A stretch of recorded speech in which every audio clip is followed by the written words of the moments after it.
Now, in one of the Gershwin song arrangements that I've done, Summertime, I've done a little improvisation section. So, here's the clarinet part. It's the little bit at the bottom here. You can see a 4-bar thing that's repeated, open for improvisation. When we do it for real, we'll have to kind of choose lots of people to give it a go. But this is something you can practice at home with the MP3s that we've put up. There's one of the whole of Summertime with the goes straight into the improvisation section, but there's also the improvisation section on its own. So if you just want to concentrate on that, you can just press play and doodle away to your heart's content. Now, there are two main ways of improvising. One by using the chords, and the other way is by using the scale. If we use chords, if it's a complicated arrangement, a complicated chord structure, we have to know all the arpeggios, whether it be C major, G7, A7. This is quite heavy duty. The chord sequence that we've got here is a fairly straightforward one. If some of you want to look at that, you can do, but I would recommend the easiest way in is by using a scale. Here we've got an A minor scale for the consonant instrument, B minor scale for the clarinets, the B flat instruments, or an F sharp minor scale for the alto saxophone. To get into this, to get prepared for this, I would recommend just doodling up and down that scale, whatever it is.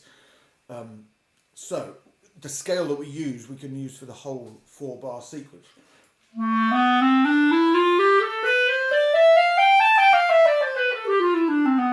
Don't be constrained by the octave. Go up and down and to the bass notes of the instrument.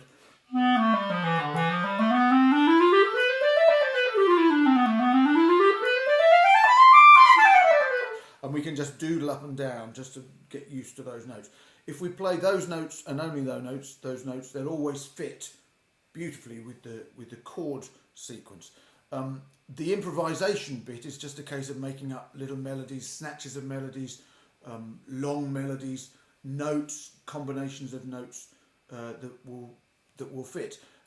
They'll always fit, these notes, if we stick with those scales. A couple of little in parenthesis bits of advice. One is don't worry about repeating notes.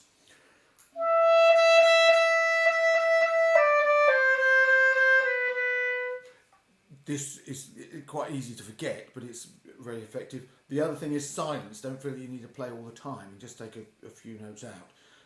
Miles Davis has one of the great bits of advice for an improviser. If it doesn't sound right, the note that you want is either one above or one below. So your ear should easily take you there. So here is going to be a little bit of me doodling around, showing you a few things that you can do. There's about 1.5 minutes of the track. So I'll just keep going and stop and start and show you a few things I'm doing. So first of all, I'm just going to go up and down the scale.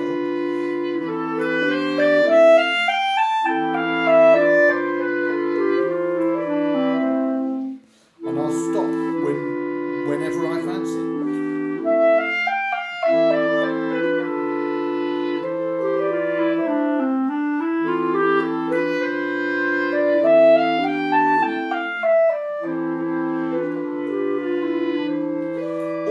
Beautifully, could be a little bit boring, so this is when we've got to try and make phrases up.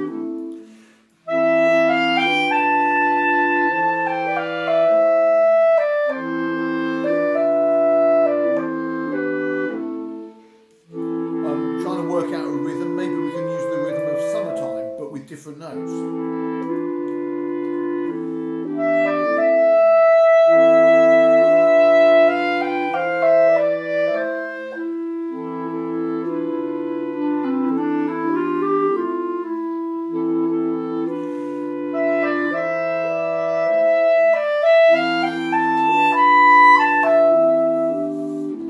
Last little thing that we can speak about. Oh, my track's come to the end. I'll put it on again.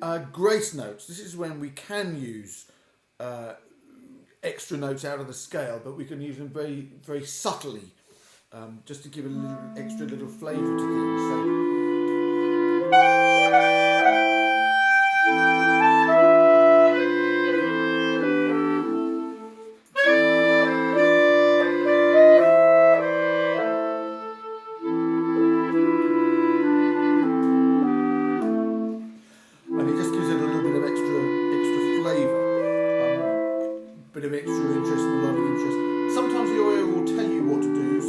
won't. But stick with the scale and you'll always be fine.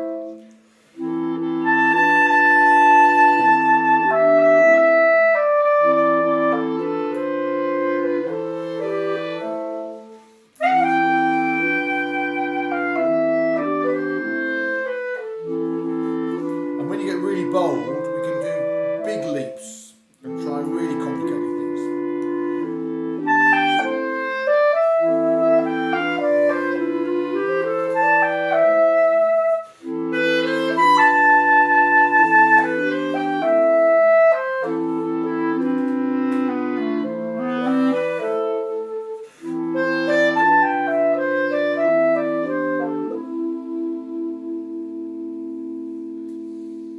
And if you just do that loads and loads of times, gradually your confidence will come and you'll suddenly realise that anything you do will sound absolutely fantastic. So try it out loads and loads of times.